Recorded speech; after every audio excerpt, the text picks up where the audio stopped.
Alors la dernière fois, j'ai parlé du moteur rotatif, effectivement, c'était plutôt pour les avions.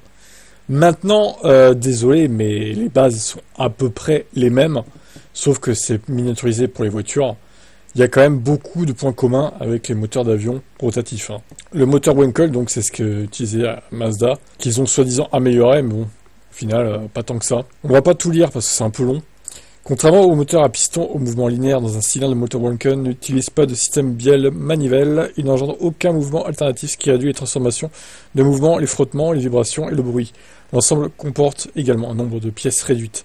Ces avantages en font une solution technique séduisante. Il trouve une large gamme d'applications dans le domaine du transport automobile, moto, aéronef. Son utilisation dans les véhicules de série reste néanmoins minoritaire, principalement en raison de sa consommation importante et de problèmes d'étanchéité inhérents à la géométrie complexe du stator. Donc évidemment, je suis joueur, j'ai cherché dans l'article consommation, il y a eu pas mal de résultats. Vous vous doutez bien que c'est un des problèmes de ce moteur. On n'arrêterait pas de le répéter. Bon, après, il nous faut l'historique du truc. Honnêtement, ça m'intéresse pas parce que c'est des moteurs bidons qui n'ont aucune efficience, encore moins que les autres moteurs. Donc, je sais pas ce que vous trouvez à ces moteurs, cette technologie moteur.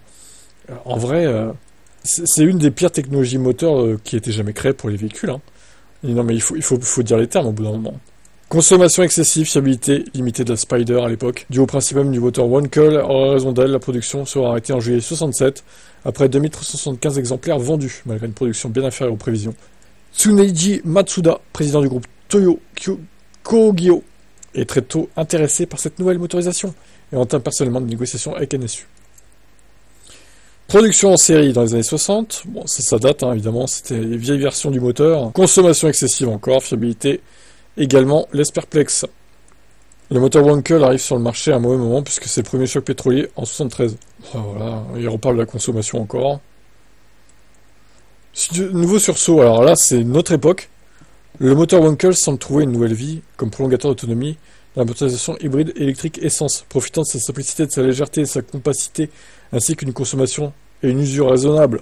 À vitesse constante, quelques constructeurs l'utilisent comme motorisation d'appoint pour recharger les batteries et prolonger l'autonomie des véhicules hybrides. Je suis désolé, ils disent consommation raisonnée à vitesse constante, à débit constant, mais c'est faux. Parce que le MX-30 EX, là, ou je sais plus comment il s'appelle, hybride rechargeable, c'est un monstre, c'est un glouton, quoi. Il consomme à fond. Donc non, c'est pas une consommation raisonnée, hein. Bon, alors là, on parle dans les trucs scientifiques. Ça me dépasse un peu, je vous avoue. Et j'ai pas envie de m'intéresser plus que ça. Après, l'article, c'est moteur Wankel hein, sur Wikipédia, si vous voulez aller voir ça hein, par vous-même, si ça vous intéresse. Moi, je vous le dis, hein, la mécanique m'intéresse pas. C'est aussi pour ça que je suis passé à l'électrique. J'ai jamais entretenu ma voiture thermique, qui était une Clio 2. Donc, je vais pas garder longtemps, vous me direz, non plus, pas très longtemps. Mais j'ai pas fait énormément de kilomètres avec. Et quand il fallait entretenir, j'allais au garage. Je le faisais pas moi-même, quoi, hein, tout simplement. Bon, on va quand même lire les avantages et les inconvénients. Les avantages de fonctionnement procurés par le moteur à piston rotatif sont nombreux et variés. Étant donné qu'aucune pièce n'effectue de mouvement alternatif, l'équilibrage du moteur est presque parfait, ce qui induit une vitesse de vibration inférieure, et donc une réduction du niveau sonore, jusqu'aux vitesses de rotation les plus élevées. Néanmoins, les vibrations ne sont pas, comme certaines sources peuvent le laisser penser, totalement absentes. Le piston combine un mouvement de rotation et de révolution, causant un phénomène de balourd, et donc de vibration. Ces vibrations restent cependant moindres que celles des moteurs à piston alternatifs. Le cycle à 4 temps se passe des organes de distribution du moteur à 4 temps à mouvement alternatif. La suppression de tous ces éléments permet d'obtenir un moteur plus simple, plus léger et moins encombrant. Alors effectivement, il a l'air léger ce moteur. Maintenant, ce serait bien si le fait que ce soit léger, ça jouait sur la conso. Parce que la conso, c'est quand même important. C'est le nerf de la guerre, hein, on va pas se mentir. Hein. Le moteur atteint par ailleurs un régime moteur beaucoup plus élevé, étant donné que les vibrations induites par les accélérations et décélérations des pistons d'un moteur alternatif sont réduites. L'écoulement des gaz s'effectue selon un mouvement continu, sans retention ni changement de sens en se faisant faible pression sur une durée importante. La combustion permet une véritable douceur de fonctionnement, en éliminant les chocs existants sur un moteur classique. Dans ces derniers, les gaz sont entraînés par le piston qui descend, rendant difficile la combustion complète du mélange. Dans le moteur rotatif, le piston entraîne les gaz à une vitesse qui croît avec le régime moteur. Cette caractéristique induit une réponse rapide du moteur dans une sollicitation-accélération. Il est en mesure de fournir rapidement une augmentation de la puissance, surtout au régime, ce qui lui confère sa souplesse d'utilisation, Cette différence est plus prononcée par rapport au moteur alternatif à 4 cylindres. Le talon d'Achille, donc inconvénient, fut longtemps l'étanchéité des segments d'arête situés au sommet du rotor qui rendirent problématique la conception du moteur et sa production en série difficile. Véritable handicap auparavant, les joints d'étanchéité actuels permettent de circonscrire ce problème. Mais la conception même du moteur, piston et chambre en aluminium, induisant une forte dilatation, demeurera un frein à une bonne étanchéité. La forme allongée et régulière des chambres de combustion induit un rapport surface-volume peu propice à la propagation et au maintien du front de flamme. Ce type de moteur consommait environ 20% de carburant en plus qu'un moteur à piston alternatif.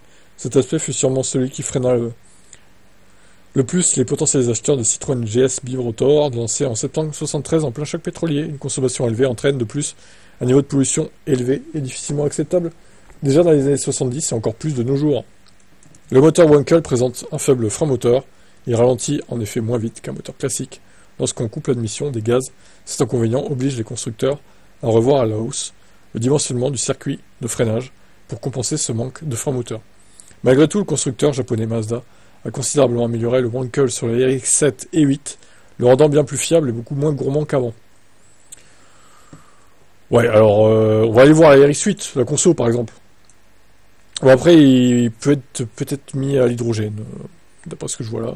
Wankel diesel, il existait aussi en diesel, incroyable. Bon, après, ça continue, hein. C'est long. Je vais pas vous faire un exposé entier sur ce moteur, cette technologie moteur. Ici, on est sur une chaîne de VE. Donc, justement, ils en parlent, hein, prolongateur d'autonomie pour VE. Mais même ça, en vrai, les Chinois, là, qui font des VE prolongateurs d'autonomie, ils n'utilisent pas cette technologie, hein. Clairement pas. Hein. Ils parlent du MX-30 hybride rechargeable, d'ailleurs. Hein. D'ailleurs, la RX-8, je l'ai trouvée moche. Bien moins belle que la RX-7 que je kiffe bien comme voiture. J'en ai jamais conduit, mais le design de la voiture me plaît beaucoup. Est-ce qu'il y a la console là-dedans?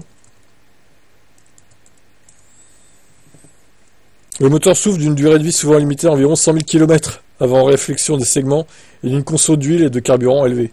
Le frein moteur est également plus faible qu'un moteur à piston conventionnel. Ça, c'est ce qu'on a vu tout à l'heure. En fait, voilà. 10 litres 6 au 100 en élégance, 11 litres 2 en performance. Oh my god. Pour des performances pas si folles que ça, hein. 7 secondes 6 au 0 à 100, 6 secondes 4 en version perfo. Beaucoup de VE font aussi bien, voire mieux, pour une efficience beaucoup plus forte, clairement. Vous vous rendez compte que 10 litres au 100, c'est l'équivalent de, à peu de choses près, 100 kWh. Enfin, faut quand même remettre l'église au milieu du village, hein, comme on dit. Hein. La RX-7, 13 litres au 100, la vieille RX-7, putain. Et la plus récente, il n'y a pas, par contre. Bon. Mais ça doit être comme la RX-8, hein, 10, 11, quoi. Je vois pas pourquoi ce serait moins, pour le coup, mais voilà. Ouais, c'est vraiment la phase 3 que j'aimais beaucoup. Dans Gran Turismo, j'y jouais beaucoup avec celle-là. Là. Les fameux jeux de l'époque. Et franchement, si j'avais les moyens, j'en achèterais une.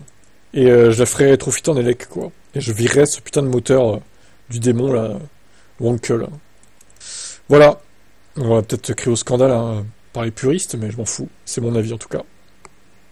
Voilà, tout ça pour dire que Mazda, j'ai rien contre leur marque, à proprement parler. La preuve, j'aime beaucoup cette voiture-là. Mais le problème, c'est leur technologie moteur, en fait. Et ils s'accrochent à ça, mais même en hybride rechargeable, le MX-30 RE, là, c'est pas gagné, hein, la conso. Hein. Tiens, les Motor One, ils ont fait un test. Consommation réelle. 5 litres 65 au 100.